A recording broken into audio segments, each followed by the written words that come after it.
기적을 만드는 기도생활, 기도 트레이닝 샘터교회 5월 속회 예배가 되겠습니다. 오늘은 2021년 5월 넷째 주 속회 예배입니다. 사도신경으로 하나님 앞에 신앙을 고백하시도록 하겠습니다.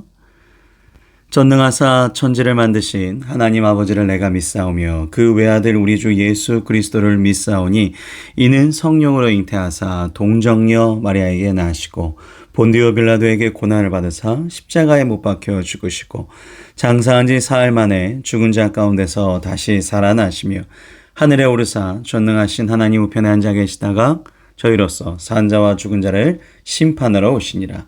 성령을 믿사오며 거룩한 공예와 성도가 서로 교통하는 것과 죄를 사하여 주시는 것과 몸이 다시 사는 것과 영원히 사는 것을 믿사옵나이다. 아멘. 오늘 치유기도 두 번째 시간이 되겠습니다. 기적을 만드는 기도 생활의 기도 트레이닝 야고보서 5장 15절 말씀 다 같이 읽도록 하겠습니다. 믿음의 기도는 병든 자를 구원하리니 주께서 그를 일으키시리라. 혹시 죄를 범하였을지라도 사하심을 받으리라. 우리 주일 예배 때도 보셨던 부분이죠. 치유 기도는 치유의 하나님을 바라보는 것이 소망의 시작이다라는 것을 아는 것이 치유 기도입니다. 이 야고보서에서도 지금 그것을 얘기하고 있는 것이죠. 하나님께서 전능하시고 다 권능을 가지신 완벽한 그 전능하신 하나님을 내가 바라본다. 하나님의 방향으로 서 있다. 하나님의 길 안에 들어갔다. 이것을 가지고 우리가 소망을 갖기 시작하는 것이 바로 치유기도. 그래서 우리가 치유기도 할 때 지난번에도 보셨지만 지난 회기 때도 제일 먼저 중요한 건 하나님과의 관계 회복이죠. 얼만큼 하나님과 시간을 많이 보내고 계십니까? 그리고 이 질병 넘어서 이 질병에 내가 뭘 깨닫기를 원하시고 그 고통을 당하는 것에 대한 안타까움, 국률하심을 예수님께서 알고 계시기 때문에 언젠간 고쳐주시죠. 그래서 우리는 이런 병이 올 때, 이런 고난이 왔을 때 제일 먼저 해야 될 것은 부활하신 주님의 품으로 돌아가는 것. 그래서 지난주 말씀이 호세아 6장 3절이었습니다. 여호와를 알자. 힘써서. 그러니까 그럼에도 불구하고 모든 시간과 내 능력을 동원해서 하나님을 알기 위해, 친해지기 위해 노력해야 된다. 새벽빛, 늦은 비가 나왔죠. 그래서 지속적으로 하나님께서는 은혜를 계속적으로 주시는데 우리가 영적 분별력을 상실하면 하나님의 메시지를 알 수 없다. 그리고 늦은 비, 제일 중요한 그 시기에 생명의 기운을 돋을 수 있는 비를 꼭 주실 것이다. 약속하신 하나님. 정확하신 하나님 주실 것이다. 이기게 하실 것이다.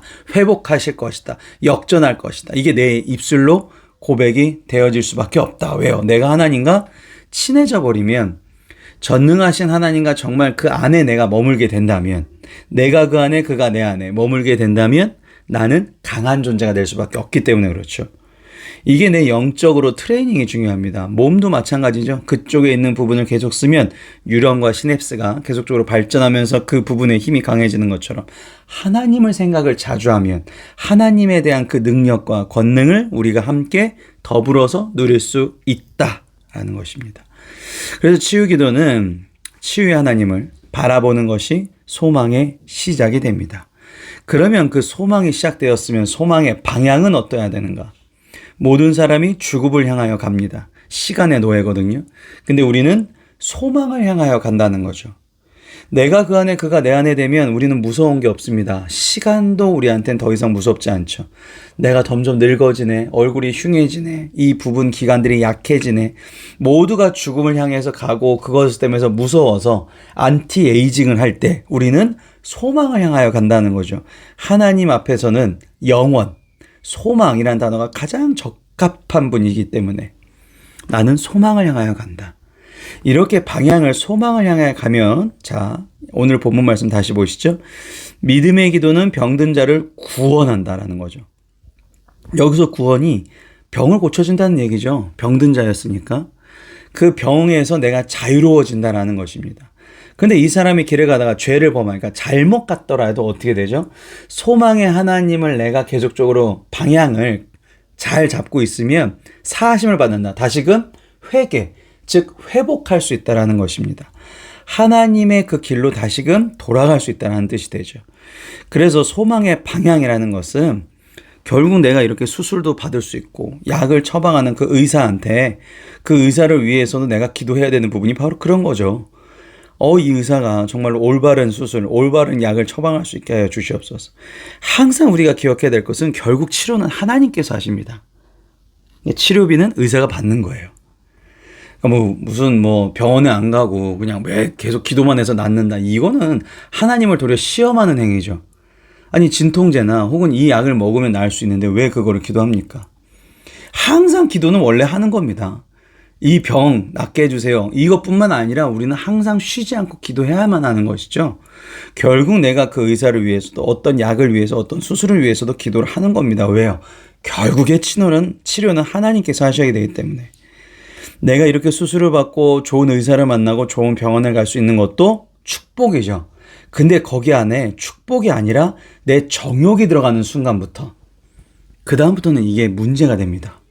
죄가 될 수 있다는 거죠. 그러니까 소망의 방향성은 항상 하나님의 축복 속에 함께 가는 것이다.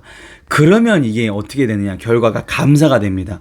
그러니까 이게 지금 내 정욕인지 아니면 정말 축복인지를 구분할 수 있으려면 병을 치료하는 과정에 있어서 감사가 나오느냐 아니면 불평이 나오느냐 차이죠. 항상 믿음의 반증이 그겁니다. 내 입에서 불평이 나오냐 감사가 나오냐. 병이 얻어지고 내가 몸이 아픈 거 그리고 이것이 낫게 되었다. 근데 가장 중요한 것은 이 치료의 과정이죠. 하나님께서 보시는 건 이 사람이 얼마나 깨닫고 있는가. 그 치료한 과정 중에 너가 정말 감사하고 있는가. 이것이 굉장히 중요한 우리의 신앙의 믿음의 발판이 되겠습니다. 이 바탕에 항상 감사가 있다면 내가 전능하신 하나님을 바라보고 나아가는 것이죠. 자, 다시 기도 트레이닝 정리하겠습니다. 치유 기도는 치유의 하나님, 나를 언젠가 회복시켜 주시고 역정케 해주실 그 하나님을 바라보는 것. 이것이 소망의 시작이고 소망의 방향은 모든 사람이 죽음을 향하여 갈 때 우리는 소망을 저 빛과 같은 하나님, 빛 대신 하나님, 빛 대신 주님을 믿는 마음으로 가는 그 소망을 향하여 간다는 믿는. 그렇기 때문에 당연히 감사가 치료의 과정에서 나올 수밖에 없는 결과. 이렇게 되면 어떻게든지 하나님께서 회복시켜 주실 것입니다. 그것을 믿는 마음으로 오늘도 기도하시겠습니다. 오늘도 기도로 연약하지만 예수님의 이름으로 은혜 받으시고 평안하시기를 바랍니다. 주기도문으로 오늘 속회를 마치도록 하겠습니다. 하늘에 계신 우리 아버지여, 이름이 거룩히 여김을 받으시오며 나라의 마옵시며 뜻이 하늘에서 이루어진 것 같이 땅에서도 이루어지이다.